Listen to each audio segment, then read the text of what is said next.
Brian DiMambro.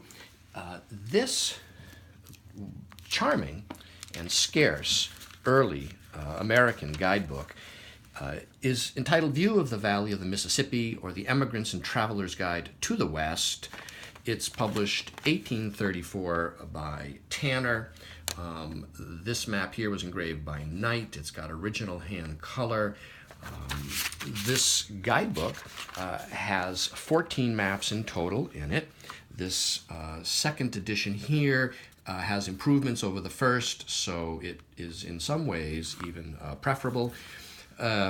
We see detailed chapters on subjects like Indian tribes, the manners and customs of the original early inhabitants of the Valley of the Mississippi. There are chapters on individual states and territories, including Florida and Kentucky and so on.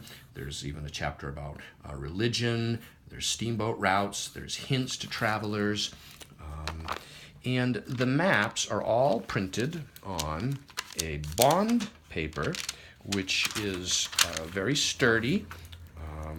It includes, for instance, this splendid little early plan here of Louisville, Kentucky.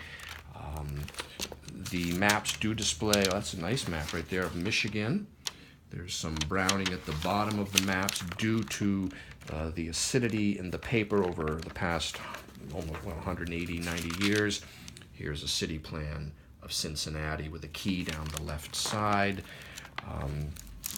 And this guidebook is currently available on my website, briandimambro.com.